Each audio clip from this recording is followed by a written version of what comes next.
মানে ডক্টর ইউনূস সরকার আসার পর কিছু কিছু ইস্যু এমন আকার ধারণ করেছে, ভারতের তো ঘুম হারাম। আবার বিষয়গুলো নিয়ে অনেক বাংলাদেশিও আমরা যারা আছি তারাও এটা নিয়ে সমালোচনা করি। যেমন ধরেন, আহ, পাকিস্তানের সাথে 1971-এর পর 53 বছর যাবৎ অনেক জিনিসে আমাদের দূরত্ব ছিল। যৌক্তিক কারণ আছে, পাকিস্তানের এই দেশকে শোষণ করছে, স্বাধীনতা যুদ্ধ হয়েছে, আমরা স্বাধীন হয়েছি। 53 বছর পর এই ইউনূস সরকারের আমলে ঐতিহাসিক বেশ কিছু ঘটনা ঘটেছে, আর যার কারণে আওয়ামী লীগ এই সরকারকে পাকিস্তানপন্থী সরকার বলেও মাঝে মাঝে কিন্তু উল্লেখ করে। তো যাই হোক, এর মধ্যে ব্যবসা বাণিজ্যের যে ইস্যু, আমি এটাতে পজিটিভ। কেন? গ্লোবালি অনেক কিছু পরিবর্তন হয়ে গেছে ভাই। একটা দেশের উপর আপনি আরেকটা দেশের ব্যবসা বাণিজ্য নির্ভরশীল, আমদানি রপ্তানি, তারপর সামরিক যেই কি বল যে সক্ষমতা বা ডিলিংস, এগুলা এখন আর ওই আগের দিনের মতন চিন্তা করে লাভ নাই। যোগ আগাইছে, যাইতে হবে। আচ্ছা, এখন সর্বশেষ যেই জায়গা থেকে পাকিস্তানের বিরুদ্ধে প্রথম লড়াই শুরু হয়েছিল 1947-এর পরে, সেটা হচ্ছে 52 ভাষা আন্দোলন। রাষ্ট্রভাষা বাংলা চাই, মাতৃভাষা বাংলা চাই।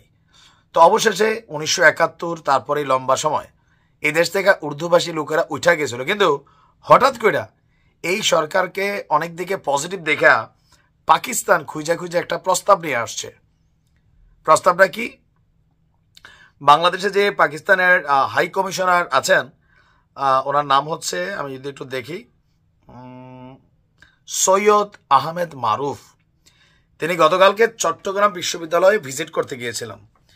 সেইখানে গিয়া চট্টগ্রাম বিশ্ববিদ্যালয়ের যিনি উপাচার্য আছেন তার কাছে একটা প্রস্তাব রাখছেন। প্রস্তাবটা কি?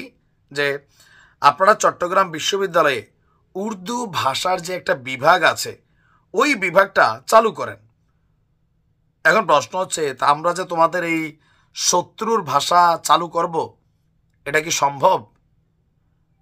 তো একটা কাজ করো, তোমাদের দেশে আমাদের ভাষা চালু করে দাও, তোমাদের ইউনিভার্সিটিতে, মানে করাচিতে। তো পাকিস্তানের হাই কমিশনার বলছে যে অলরেডি নাকি করাচিতে তাদের যে ইউনিভার্সিটি আছে, করাচি বিশ্ববিদ্যালয় সম্ভবত, সেইখানে বাংলা বিভাগ চালু আছে। যেহেতু তাদের দেশে বাংলা বিভাগ চালু আছে, সো আমাদের দেশে তারা এই উর্দু বিভাগটা চালুর জন্য প্রস্তাব নিয়ে আসছে। তো এইটাতে নানান মানুষের নানান মন্তব্য। আমার ব্যক্তিগত মন্তব্য, এই উর্দু বিভাগ দরকার নাই ভাই। দেখেন, পাকিস্তানপন্থী যারা আছেন এই দেশে, অনেকেই পাকিস্তানপন্থী, যারা এখনো মনে করে পাকিস্তানের সাথে স্বাধীনতা দরকার ছিল না, আমরা এক থাকতাম। তো আবার অনেকে আছে দাদাপন্থী, মানে ভারত যাই করুক ভারত নিয়ে কথা বলা যাবে না। বাট আমাদের অবস্থান, ভারত নিয়ে সমালোচনার জায়গায় 100-তে 100, পাকিস্তান নিয়ে সমালোচনার জায়গায়ও 100-তে 100, আবার যেটাতে সম্পর্ক করা জরুরি সেইখানেও সাপোর্টিং 100-তে 100।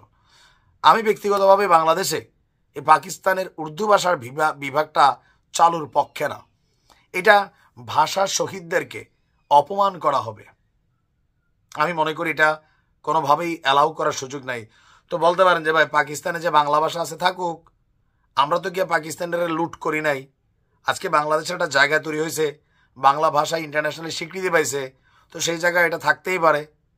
ইংরেজি যেমন সারা বিশ্বে চলে, কিন্তু পাকিস্তানের উর্দু ভাষা এইটা বাংলাদেশে চালু করার পক্ষে না আমি। আপনি কি মনে করেন? কমেন্টে লিখুন।